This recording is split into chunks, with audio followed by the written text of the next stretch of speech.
안녕하세요. HLB가 FA를 흡수합병하면서 여러가지 사업 목적을 추가했습니다. 하나하나 살펴보겠습니다. 먼저 진단시약을 제조하고 판매하는 사업을 추가했습니다. 진단시약은 디텍션 키트라고 합니다. 진단한다는 거죠. 무엇을 디텍션 하느냐? 키트 종류에 따라 항원을 찾기도 하고 항체를 찾기도 하고 유전자를 찾기도 합니다. 이렇듯 진단시약의 종류는 다양한데요. 우선 우리가 가장 잘 아는 PCR도 있고요. 항원과 항체 방식도 있습니다. 그러니까 진단 시약에는 크게 항원, 항체, PCR 방식이 있다는 겁니다. 자료화면은 SD 바이오 센서의 코로나19 자가 검사 키트 스탠다드 코비드-19 AG입니다. 이런 키트를 가지고 코로나19에 걸렸는지 안 걸렸는지 체크하는 것이죠. 다시 돌아와서 앞서 살펴본 대로 진단 시약은 항원, 항체, PCR로 세 가지 방식이 있습니다. 항원 진단은 바이러스 항원을 진단합니다. 항체 진단은 체내 항체를 진단합니다. 그리고 분자 진단, PCR은 바이러스 염기 서열을 진단합니다. 세 가지 방법 다 진단 대상이 다르죠. 그러나 항원 진단과 항체 진단은 진단하는 원리는 똑같습니다. 항원, 항체 반응을 통해 진단하죠. 항원과 항체가 결합한다는 걸 생각해보면 비슷한 원리를 사용하겠구나 이해할 수 있습니다. 하지만 분자 진단은 다릅니다. PCR은 유전자 증폭을 통해 진단하죠. 증폭하는 이유는 유전자 한두 조각은 눈에 잘 안 띄기 때문에 그렇습니다. 많이 복제해놓고 들여다봐야 코로나19 바이러스에 유전자가 있구나 알 수 있죠. 진단 시약마다 진단하는 원리가 다르기 때문에 시간도 다릅니다.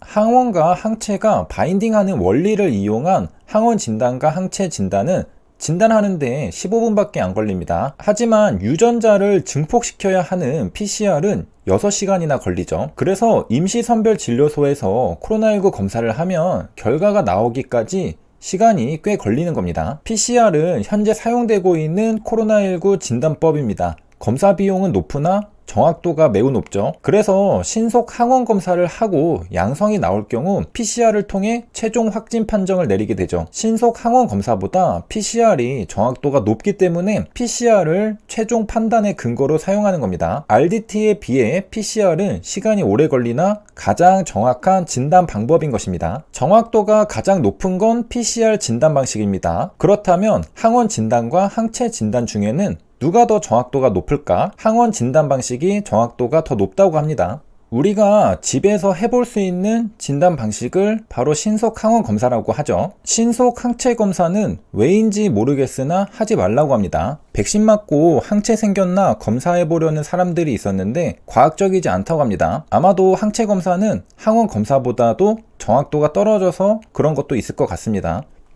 코로나19 항체 진단 시약은 혈액 내에 코로나19 바이러스에 대한 항체가 형성되었는지를 확인합니다. 만약 항체가 있다면 과거 코로나19에 감염된 적이 있었다고 확인할 수 있습니다. 코로나19 항원 검사와 항체 검사는 다릅니다. 코로나19 항원 검사는 코와 목에 있는 코로나19 바이러스의 유무를 확인하는 검사입니다. 반면에 코로나19 항체 검사는 혈액 내의 항체를 확인하는 검사입니다. 우리가 집에서 신속 항원 검사를 할 때 면봉으로 코를 쑤시죠. 그래서 항원 검사입니다. 반면에 항체 검사는 혈액 내의 항체를 확인합니다.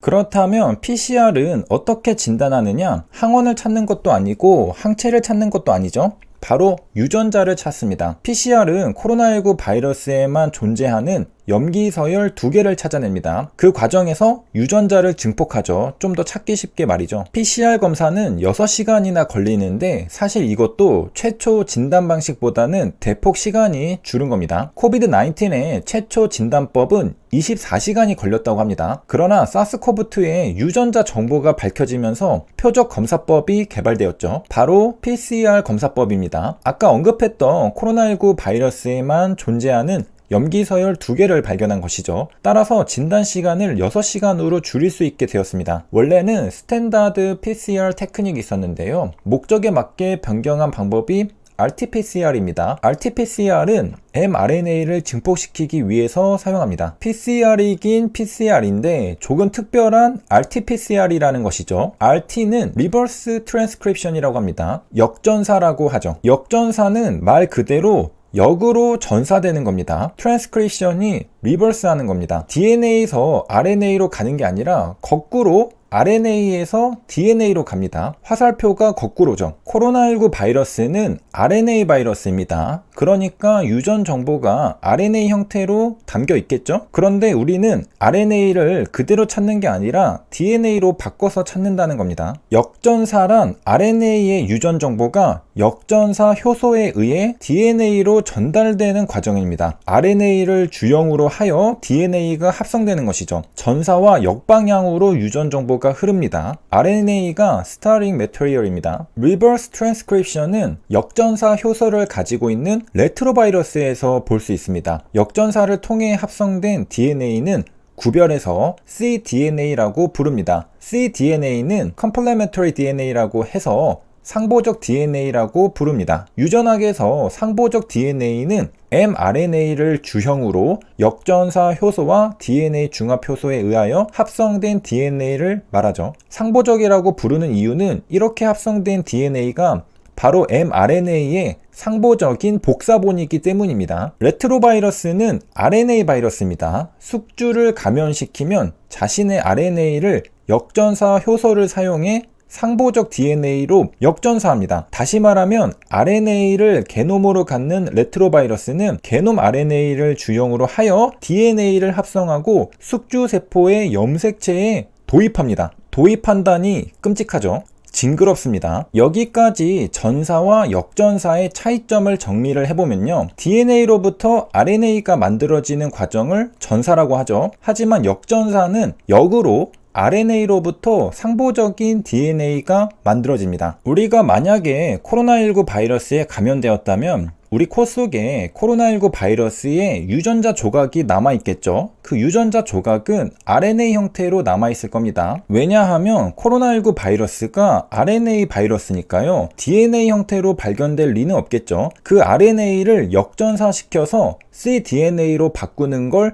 RT라고 합니다. 그리고 PCR을 돌리면 RT-PCR이 되는 것이죠. 우리가 찾는 건 RNA가 아니라 DNA입니다. 역전사에서 DNA로 변환시키고 찾는 것이죠. 여기까지 우리는 RT가 무엇인지 공부했습니다. RT는 Reverse Transcription입니다. 역전사죠. mRNA가 역전사하면 cDNA가 만들어집니다. 역전사를 활용한 PCR이 바로 RT-PCR인 겁니다. RT-PCR의 첫 번째 단계는 당연하게도 Reverse Transcription입니다. 분리된 mRNA를 역전사라고 하는 과정을 통해 cDNA 분자로 변환합니다. 여기에는 역전사를 가능하게 해줄 역전사 효소가 필요하겠죠. 예를 들어 코로나19 증상이 있는 사람이 임시선별진료소에 가서 면봉으로 코를 찔렀습니다. 그러고 나면 담당자가 해당 시료를 수송 배지에 담아서 검사실로 보내겠죠. 검사자는 환자의 호흡기 시료로부터 RNA 샘플을 추출합니다. 그리고 RT-PCR의 첫 번째 단계를 진행하죠. 바로 역전사 과정을 통하여 단일 가닥 cDNA로 변환하는 일입니다. 그리고 나면 사스코브2의 유전자를 표적으로 하는 프라이머를 사용하여 PCR을 돌립니다. 그리고 마지막으로 감염 의심자의 cDNA 중에서 정말로 사스코브2의 cDNA가 존재하는지 살펴봅니다. 그리고 있다면 확진 판정이고 없다면 음성입니다. 이렇게 해서 RT-PCR에 대해서 이해해 보았습니다. 세 줄 요약입니다. RT는 Reverse Transcription입니다. 역전사죠. RT는 mRNA를 cDNA로 변환시킵니다. cDNA는 Complementary DNA입니다. 상보적 DNA죠. 여기까지 시청해 주셔서 감사합니다.